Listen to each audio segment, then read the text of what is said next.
Aloha! Kumusta pa kayo mga old body ko? Ito pang yung kaibigan na si Old Body Nurse Kaloy. This is just to make a reaction video tungkol dun sa nakaraang sona ni Mr. PBBM noong July 22nd. Sona, kanyang third State of the Nation address. Okay, marami ho kasi mga alingas-ngas ngayon na akin naririnig dahil sa sinabi ni PBBM na ibaban niya ang Pogo. Ito nga po, itong sinabi niya. To ban all Pogos, to start winding up yung Pogo hanggang matapos ngayong December 31, 2024. Diyan po sa kanyang sinabi, nakita nyo naman po, ang binanggit lang po niya ay yung banned ang Pogos. Pero, I would like to elaborate on that. At just to make some clarifications po. But before I proceed, gusto ko lang pong ipaala-ala sa inyo, aking mga ka-old body, ang tungkol dun sa, for those who forget about pork barrel. Siguro narinig niyo yung pork barrel nung mga nakarang taon. Presidente pa si Arroyo, si Ninoy Aquino.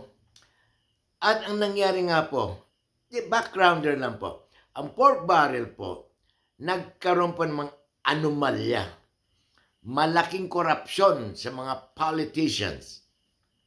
Dahil sa kahihiyan na kanilang inabot, dahil booking-booking na sila, ang ginawa po nila, yung pork barrel, pinalitan po ng pangalan. Ginawa pong PDAF. At dun sa PDAF, may lumabas na mga anomalya na naman dyan. Siguro pamilyar sa inyo ang pangalang Napoles.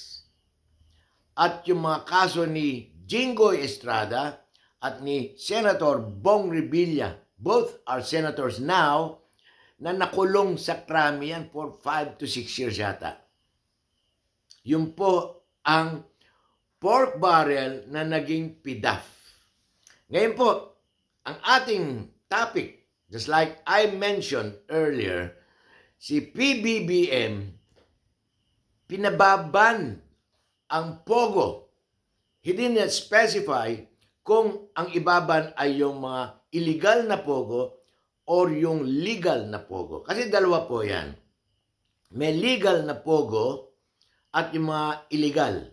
Ang nangyari po kasi, yung mga legal na Pogos, nagkaroon po ng mga sub-licensee. Yung mga sub-licensee, kumalat ng kumalat hanggang umabot ng 400 illegal Pogos. And because of that, noong July 2023, nagkaroon po ng pagbabago. Ito po, babasahin ko. Tinanong si Mr. Tenko noong July 17, 2024. Dahil nga sa maraming mga anomalya. Yung nangyari kay Guo, sa Bambantarlac, sa Porac. Ang sinabi ni Mr. Tenko ng PAGCOR, ang ginawa raw po nila noong July 2023 para maalis yung stigma ng mga kalokohan, mga torture, etc., etc., pinalitan po ang pangalan ng Pogo, yung legal Pogo, into IGL, or in other words, Internet Gaming Licensees. Katulad din po ng PDAF na dating pork barrel. Pinalitan ng pangalan pero the same substance. Andun pa rin yung pangungurakot. Ngayon, itong Pogo na binaban ni PBBM ay noong July 2023, pinalitan na po yan ng IGL, which according to Mr. Tenko, tinanong siya kung ano ang pagkakaiba. Ang sagot po ni Mr. Tenko, they are the same. same lang po ang Pogo, legal Pogo, at yung legal IGL. Don't forget na may mention po yung legal. Legal Pogo at legal IGL. Magkaiba lang po sila ng structure. Ngayon, ipo-point out ko sa inyo kung ano yung kaibahan ng Pogo, legal Pogo at saka legal IGL according to Mr. Tenko. Ang sinabi po niya, ang legal Pogo may 10 sub-licensees. Nagsa-sub-license sila sa mga ibang negosyante, mga incorporators. Ngayon, ang IGL, according to the structure na ginawa ng PAGCOR, wala ng sub-licensee. Ibig sabihin, iisa lang ang IGL.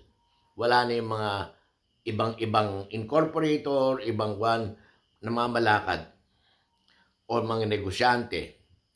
Ngayon, iniba rin ang structure which is noong legal Pogo, meron ka lang 5 million pesos ay pwede ka na mabigyan ng license ng PAGCOR. Ngayon, iniba na po. Yung pagkakaiba ay ito po. Makikita nyo ang figures, dati 5 million, ngayon 100 million. Ayan po, 100 million. Pinalaki para wala raw yung mga fly-by-nights na mga Pogo operators. Siyempre, Pogo operator ka, milyon-milyon ng pera mo. Kaya sabi nga ng mga kongresista, isa na si Mr. Busita, sabi niya, yung sinasabi ni Mr. President na ibaban yung Pogo, itong IGL na sinasabi nila ay pwedeng magkakaroon ng underground or yung guerrilla tactics. Yung sinasabi ng PAGCOR na walang sub-licensee, katulad ng legal Pogo na meron silang sub-licensees, hindi raw mawawala na raw yan sa IGL. Pero kayo ba maniniwala?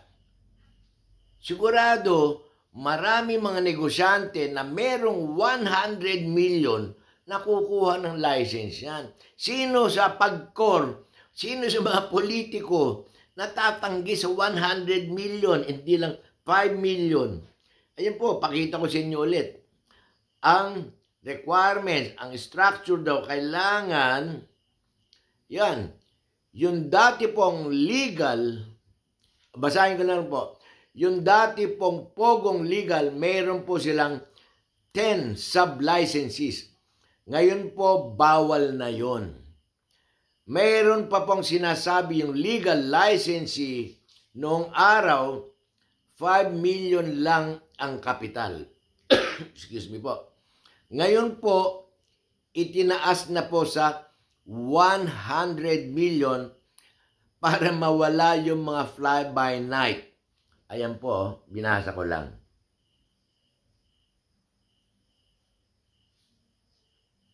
Pero tulad ng sabi ko, sa mga negosyante, incorporator na yan, what is 100 million sa kanila?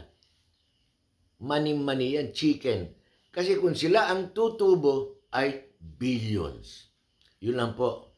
Kayo, anong masasabi nyo sa pagban ng Pogo pero pinalitan ng IGL? Anong pagkakaiba niyan sa pork barrel pinalitan ng PDAF? Andun pa rin yung corruption. Yun lang po. Maraming salamat. Please do subscribe and thank you so much.